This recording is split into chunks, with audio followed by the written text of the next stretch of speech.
Welcome back. मैं हूं शिवम। आप देख रहे हैं एनसीसी फैन क्लब। दोस्तों, एनसीसी मीन्स हमारे कोचिंग का नाम है निर्मलम कोचिंग सेंटर। आज हम करेंगे क्लास 12 चैप्टर 9 का लेक्चर नंबर, जिसमें हम लोग देखेंगे आज अवतल दर्पण के लिए दर्पण सूत्र या दर्पण समीकरण को सिद्ध करना, जबकि अवतल दर्पण के द्वारा बनाया गया प्रतिबिंब काल्पनिक और सीधा होना चाहिए। तो इससे सिद्ध करने से पहले आपको मैं कुछ कॉन्सेप्ट बताता हूँ। जो दोस्तों, मान लो आपके पास ये त्रिभुज है, ठीक है, और ये भी एक ट्रायंगल है, ठीक है, ए बी सी और पी क्यू आर। देखिए यहाँ पर बाबू CAB ये 90 डिग्री का है, फिर RPQ ये भी 90 डिग्री का है, और मान लेते हैं ये कोण और ये कोण आपस में बराबर है, यानी दो कोण आपस में आपको क्या देखते हैं, बराबर है। हम कह सकते हैं कि ये जो त्रिभुज है, दोनों त्रिभुज एक दूसरे का समरूप है। क्या बाबू? समरूप है। और यदि ये समरूप है तो हम लोग इसकी भुजाओं के अनुपात को लिख सकते हैं, और वो भुजाओं के अनुपात आपस में बराबर होते हैं। ये क्लास 10 में हम लोग पढ़ चुके हैं। तो हम यहाँ से लिख सकते हैं फर्स्ट त्रिभुज से AB और बट्टा में सेकंड त्रिभुज का PQ बराबर होगा। अगर यदि हम लोग ये लें, चाहे ये भुजा लें, जो में आपको लेना है आपका इच्छा अनुसार से, हमें प्रश्न में जो आवश्यकता होगा उसको लेंगे। मान लो तो हम लोग यहाँ पर लेते हैं इसके अनुसार से कि AC लिया, यहाँ से लेंगे हम लोग बट्टा में PR। यदि आप यहीं पर लिए हो AB और बट्टा में PQ और केवल लेना चाहते हो BC, तो यहाँ से लेना पड़ेगा आपको QR। तो ये कॉन्सेप्ट आपको ध्यान में रखना है, इसी का हम लोग यहाँ पर अभी यूज करेंगे। और सेकंड कॉन्सेप्ट आपके पास कि मान लो आपके पास ये कोई दर्पण है, मान लो ये अवतल दर्पण है, ठीक है, और ये अवतल दर्पण से है ना, अवतल दर्पण के एकदम मध्य से गुजर रही रेखा ये मुख्य अक्ष कहलाती है, मुख्य अक्ष, ठीक है। और यदि कोई प्रकाश की किरण मुख्य अक्ष के समांतर हो तो वो परावर्तन के पश्चात मुख्य फोकस से होकर गुजरती है, ठीक है, इस प्रकार से। तो ये मुख्य फोकस होगा, और ये मान लो आपका है वक्रता केंद्र। अगर कोई प्रकाश की किरण वक्रता केंद्र से होकर जाती है तो परावर्तन के पश्चात फिर उसी पथ से वापस लौट जाती है। तो ये दो कॉन्सेप्ट अभी आपको ध्यान में रखना है, और इसी दो कॉन्सेप्ट को हम लोग यूज करके हम लोग अवतल दर्पण के लिए दर्पण सूत्र या दर्पण समीकरण को सिद्ध करेंगे। तो चलिए दोस्तों, शुरू करते हैं। देखिए दोस्तों, अवतल दर्पण के लिए दर्पण सूत्र या दर्पण समीकरण को सिद्ध करना, जबकि बनाया गया प्रतिबिंब काल्पनिक और सीधा हो, ठीक है। तो इसके लिए सबसे पहले आपको रचना करना है। देखिए यहाँ पर रचना किया हुआ है, ठीक है। पहले मैं इसको आपको रफ में बना के दिखाता हूँ, फिर इसी डायग्राम को हम लोग लेकर चलेंगे और प्रूफ करेंगे, ठीक है। देखिए दोस्तों, मान लीजिए आपके पास एक अवतल दर्पण है, ठीक है, और ये इसका मुख्य अक्ष है। यहाँ पर कंडीशन दिया है आपके पास कि बनाया गया प्रतिबिंब काल्पनिक को सीधा हो। तो बनाया गया अवतल दर्पण के द्वारा प्रतिबिंब काल्पनिक को सीधा तब होता है जब वस्तु को दर्पण के ध्रुव और मुख्य फोकस के बीच में वस्तु को रखा गया हो। तो हम मान लेते हैं ये इसका फोकस है और ये आपका वक्रता केंद्र है, ठीक है। यहाँ पर कोई वस्तु रखा हुआ है बाबू, ठीक है। अब इससे हम लोग एक प्रकाश की किरण लेते हैं जो कि मुख्य अक्ष के समांतर है। तो आपको पता है कि कोई भी प्रकाश किरण मुख्य अक्ष के समांतर जाती है तो परिवर्तन के पश्चात वो मुख्य फोकस से होकर जाती है। तो इसको गुजार दो मुख्य फोकस से यहाँ से, ठीक है, ये धरा गया। उसके बाद एक किरण और लेते हैं। आपको पता है कि किसी भी वस्तु का प्रतिबिंब बनाने के लिए कम से कम दो प्रकाश की किरण परावर्तित या वर्तित होने के पश्चात एक बिंदु पर मिलती है या मिलती हुई प्रतीत होती है, तो उसी बिंदु पर वस्तु का प्रतिबिंब बनता है। एक दूसरा प्रकाश किरण ले रहे हैं बाबू, जो कि हमारा वक्रता केंद्र से होकर जा रही है, ठीक है, इस प्रकार से, ठीक। तो आपको बताया है अभी कि परावर्तन के पश्चात मुख्य वक्रता केंद्र से जाने वाली प्रकाश की किरण परावर्तन के पश्चात उसी पथ से वापस लौट जाती है, ये वापस लौट गई। देखो, अगर यहाँ पर देखें तो ये दोनों कभी इस साइड में मिलेंगे ही नहीं। इसका मतलब ये काल्पनिक रूप से मिल सकते हैं। तो देखो किस प्रकार से मिलेंगे, इस तरीके से बढ़ा दें इसको, यहाँ पर मिल रहा है बाबू। तो इसी जगह इस वस्तु का, यानी अगर मान लीजिए A है और ये B है, तो इस वस्तु का यहाँ पर प्रतिबिंब बनेगा, और ये प्रतिबिंब आपका काल्पनिक होगा, क्योंकि ये डॉट डॉट लाइन जो आप देख रहे हो, इसको मीट होने से, एक दूसरे के पास मिलने से ये प्रतिबिंब बन रहे हैं। हम मान लेते हैं इस प्रतिबिंब को चाहिए A' और B' से, ठीक है, और ये इसका ध्रुव होता है, ठीक है।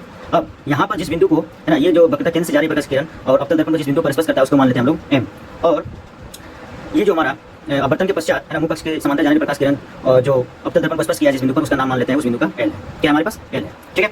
और इसमें करना क्या, आपको L बिंदु से इस मुख्य अक्ष पर एक लंब खींचना है। तो हमने यहाँ पर एक लंब खींच दिया, जो कि मान लेते हैं यहाँ पर इसको मुख्य अक्ष को N बिंदु पर स्पर्श करता है, ठीक है। तो ये कुछ कॉन्सेप्ट था, है ना। इसी डायग्राम को यहाँ पर बना हुआ है, ठीक है, इसी डायग्राम को यहाँ पर मैं बनाया हूँ। अब हम इस डायग्राम को लेकर आगे बढ़ते हैं और अवतल दर्पण के लिए दर्पण सूत्र को हम लोग सिद्ध करेंगे, ठीक है बाबू। चलिए, तो लास्ट में हमने क्या किया था बाबू, इस L बिंदु से यहाँ पर है ना, हमने लंब खींचा था मुख्य अक्ष पर, जो कि मुख्य अक्ष को N बिंदु पर स्पर्श कर रहा है, ठीक है। अब हम इसको प्रूफ करते हैं। तो सबसे पहले प्रश्न दिया हुआ रहेगा, उस प्रश्न का आपको जो प्रूफ करना होगा, तो आपको सबसे पहले वहाँ पर प्रूफ लिखना है, ठीक है, आंसर शीट में। उसके बाद इस डायग्राम को बना देना है और ऊपर में रचना लिख देना है। उसके नीचे डायग्राम के नीचे आपको लिखना है सिद्ध करना है। क्या सिद्ध करना है आपको? तो सिद्ध करना है आपको दर्पण सूत्र या दर्पण समीकरण 1/f equal to 1/u plus 1/v। ठीक है। अब इसके लिए हमने क्या बताया था, बिंदु L से मुख्य अक्ष पर एक लंब खींचा। ठीक है, तो यहाँ पर बिंदु L से मुख्य अक्ष पर ln लंब खींचा, बिंदु L से मुख्य अक्ष पर ln लंब खींचा। ठीक है, ये कर दिया हमने। अब हम आगे बढ़ते हैं, दो ट्रायंगल को लेंगे। पहला ट्रायंगल हम ले रहे हैं, पहला ट्रायंगल ले रहे हैं हम लोग यहाँ पर F A dash B dash. ठीक है, या तो हम बोल सकते हैं A dash B dash F. ठीक है, तो पहला त्रिभुज ले रहे हैं हम लोग, त्रिभुज ए डैश बी डैश और एफ, एवं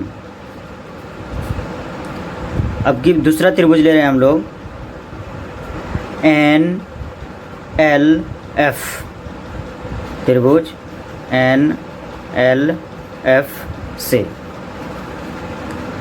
और गौर से देखें हम लोग तो कोण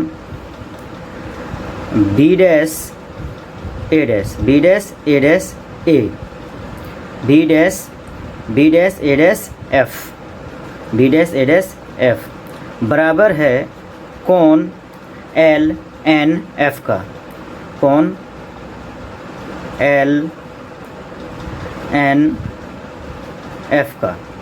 ठीक है, अब हम आगे बढ़ते हैं, और ये कितना है 90 डिग्री का है। ठीक है, और ये जो कोण यहाँ पर एफ कोण बन रहा है ये वाला, तो ये कोण दोनों में कॉमन है, दोनों में है, तो हम ये यहाँ से लिख सकते हैं कोण B dash F A dash बराबर है कोण एल एफ एन का, कोण एल एफ एन का हम यहाँ लिख सकते हैं उभयनिष्ठ कोण, उभयनिष्ठ कोण, ये कोण दोनों में है। ठीक है, उभयनिष्ठ कोण है।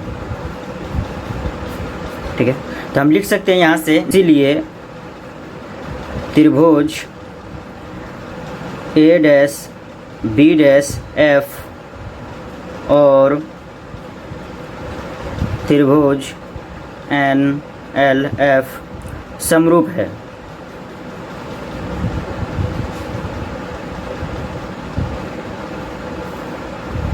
तो इसके बाद हम लोग क्या कर सकते हैं, इसके बाद हम जब दो त्रिभुज समरूप होता है तो हम लोग उसका भुजाओं का अनुपात लेते हैं, और भुजाओं का अनुपात आपस में बराबर होता है, वही काम करेंगे। अतः तो त्रिभुज ए डैश बी डैश एफ, त्रिभुज ए डैश बी डैश एफ से हम लोग लेते हैं ए डैश बी डैश बट्टा में त्रिभुज एन एल एफ से, यानी त्रिभुज एन एल एफ से लेते हैं हम लोग एल एन को, बट्टे में हो जाएगा एल एन, एल एन। ठीक है, बराबर अब हम लेते हैं इस ए डैश बी डैश एफ त्रिभुज से ए डैश एफ को, ए डैश एफ, तो एन एल एफ से ले लेते हैं हम लोग एन एफ को, एन एफ को। ठीक है, अब एक बात हमको यहाँ पर मानना है, माना कि दर्पण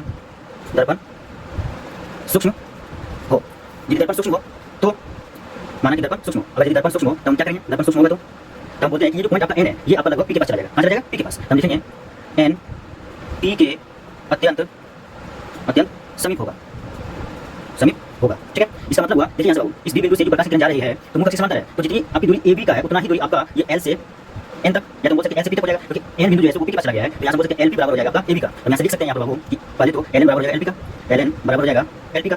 ठीक है, और ये बराबर हो जाएगा हमारा ए बी का। ठीक है, यदि हम लोग ये कॉन्सेप्ट इस समीकरण में यूज करें तो हमारा हो जाएगा ए डैश बी डैश बटा में एल एन है, एल एन हो गया एल पी के बराबर, और एल पी हो गया किसके, ए बी के बराबर। तो यहाँ से लिख सकते हैं ए डैश बी डैश बट्टा में ए बी बराबर ए डैश एफ बटे में एन एफ। ठीक है, चलिए दोस्तों इस चीज़ को लिखते हैं हम, ए डैश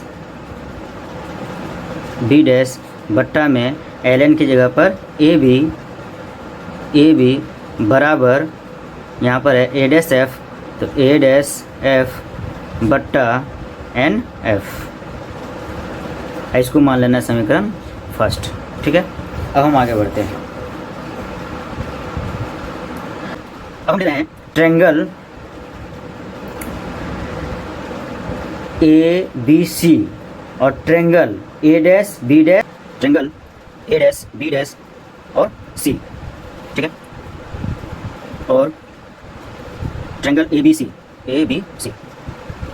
बहुत से देखिए बाबू, triangle A dash B dash C और ट्रायंगल ए बी सी में ये जो कौन सी है हमारा वो कॉमन है, ओवेनिस्ट कौन है। उसके बाद हमारा ए डैश बी डैश सी में ये जो कौन ए है और ए बी सी में ये जो कौन है आपका 90 डिग्री का। कहने का मतलब हुआ कि ये दोनों त्रिभुज यानी कि त्रिभुज ए डैश बी डैश सी और त्रिभुज ए बी सी में आपस में समरूप होंगे। हम लिखते हैं क्योंकि त्रिभुज ए डैश बी डैश सी और त्रिभुज ए बी सी समरूप है।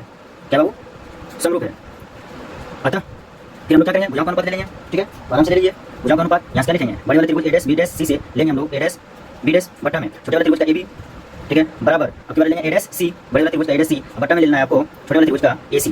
ठीक है, ए सी, इसको मान लेंगे समीकरण सेकंड। अब हम लिखेंगे यहाँ पर समीकरण फर्स्ट और सेकंड का तुलना करने पर। देखिए वो समीकरण फर्स्ट और सेकंड तुलना करते हैं। दोनों ही समीकरण में जो बायां पक्ष ए डैश बी डैश बटे ए बी है, यहाँ पर भी ए डैश बी डैश बटे ए बी है, बायां पक्ष बराबर है। दोनों समीकरण दायां पक्ष आपस में क्या होंगे, बराबर होंगे। यहाँ से लिखते हैं हम लोग समीकरण फर्स्ट और सेकंड का तुलना करने पर।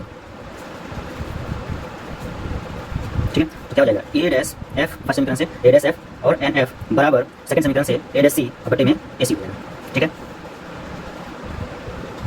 अब देखिए बाबू, हमने पीछे माना था कि दर्पण क्या है, सूक्ष्म है, तो ये एन बिंदु जो कहाँ पर आ गया था, पी के पास। तो एन एफ, देखिए यहाँ से एन एफ, तो हम बात करते हैं यहाँ पर क्या एन एफ है हमारा, तो एन एफ, तो एन एफ किसके बराबर हो जाएगा, एन पी के पास चला गया तो हो जाएगा एन पी के बराबर। यहाँ लिख सकते हैं चूंकि एन एफ बराबर है हमारा, एन एफ बराबर है हमारा एन पी का, क्योंकि चूंकि दर्पण सूक्ष्म है, दर्पण सूक्ष्म है। ठीक है, तो इसीलिए ये वाला समीकरण बन जाएगा ए डैश एफ बट्टा में,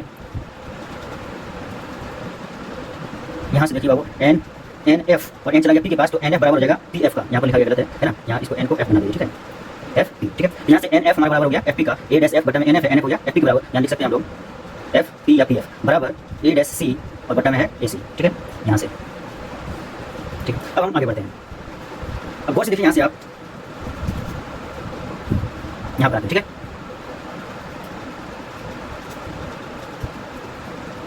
चलिए देखिए यहाँ से,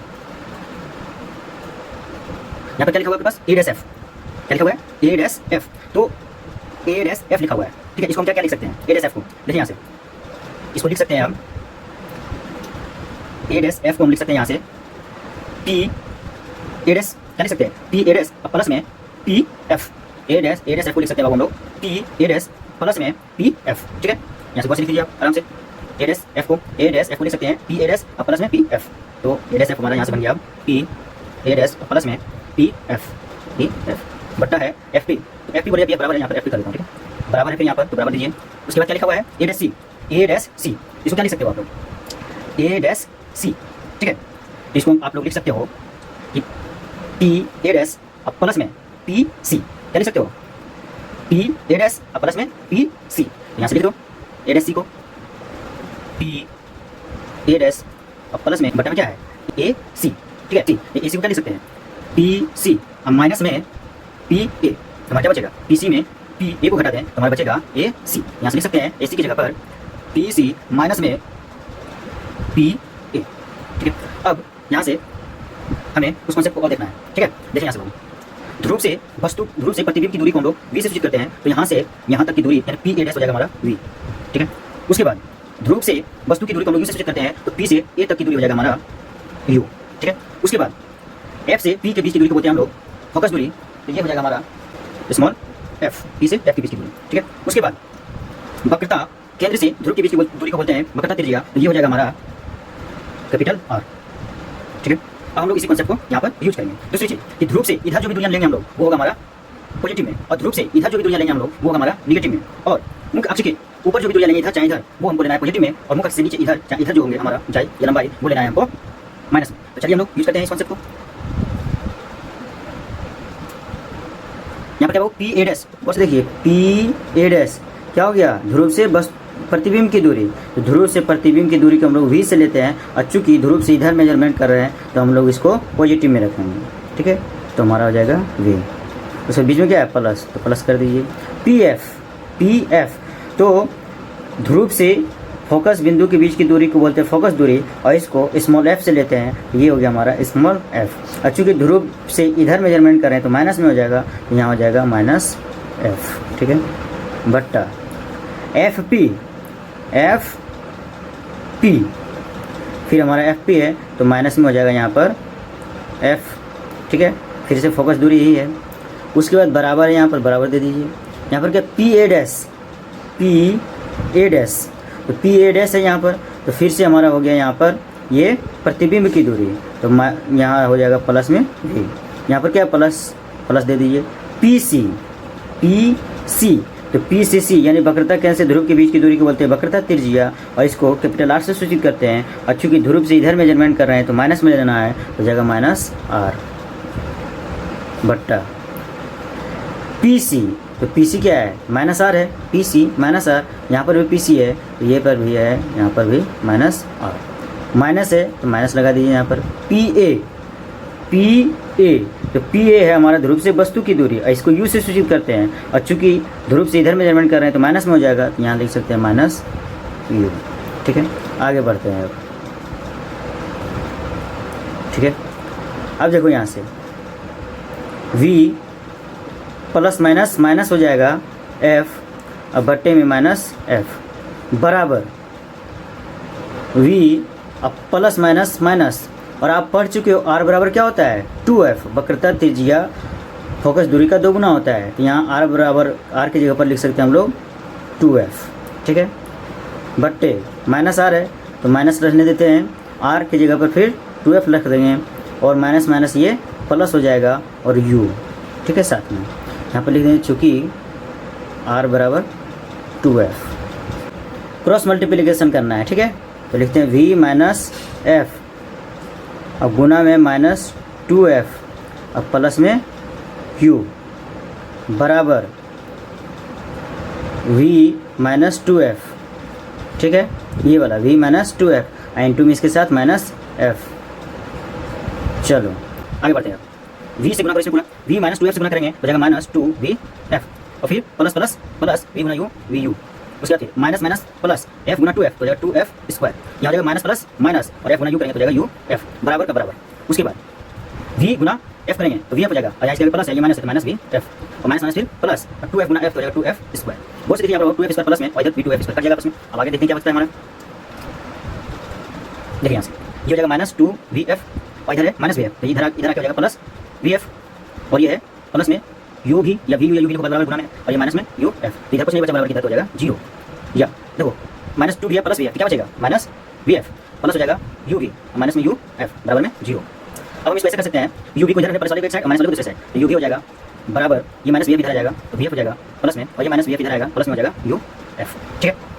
अब एक स्टेप और करना है आपको यहाँ पर, और लिखना है इस समीकरण में दोनों तरफ u vf का भाग करने पर, लिखेंगे u vf का भाग करने पर, भाग कीजिए u, ये वाला u v बट्टा में u v f बराबर दीजिए, vf है vf लिख लीजिए, बट्टे में u v f प्लस है प्लस दीजिए, फिर uf है uf दीजिए बट्टा u v f। यहाँ से u से u कट जाएगा, v से v कट जाएगा, इसमें से v से v कट जाएगा, f से f कट जाएगा, इसमें u से u कट जाएगा, f से f कट जाएगा, आपके पास बचेगा यहाँ पर 1/f बराबर, इसमें बचेगा 1/u, और प्लस में इसमें बचेगा 1/v। तो यही है हमारा दर्पण सूत्र या दर्पण समीकरण सिद्ध हुआ, अब लिख देना है सिद्ध हुआ। तो इस प्रकार से आप लोग बाबू दर्पण समीकरण को सिद्ध कर सकते हैं, ठीक है। सबसे पहले आपको इस डायग्राम को बनाना है, ठीक है, और जैसे जैसे जो चीज़ लिखा हो उसको लिख देना है। उसके बाद आपको ये वाला स्टेप करना है, ठीक है। ये जब स्टेप हो जाएगा तब आपको इसके बाद आपको इस स्टेप को करना है, और ये स्टेप जब हो जाएगा तब आपको सबसे लास्ट में ये स्टेप पर इन कर देना है, और आपका इस तरीके से दर्पण समीकरण अवतल दर्पण के लिए सिद्ध हो जाएगा, जबकि अवतल दर्पण के द्वारा बनाया गया प्रतिबिंब आपका काल्पनिक और सीधा होना चाहिए। तो चलिए दोस्तों, यदि आपको अच्छा लगा हो तो इसको अपने दोस्तों के पास शेयर कीजिए, और बोर्ड एग्जाम में अपने 5 नंबर पक्के कर लीजिए इसको बना के, इसको तैयार करके। तो दोस्तों तब तक आप स्वच्छ रहें, सुरक्षित रहें, और अपने घर परिवार का ध्यान रखें। फिर मिलेंगे नेक्स्ट लेक्चर में। धन्यवाद।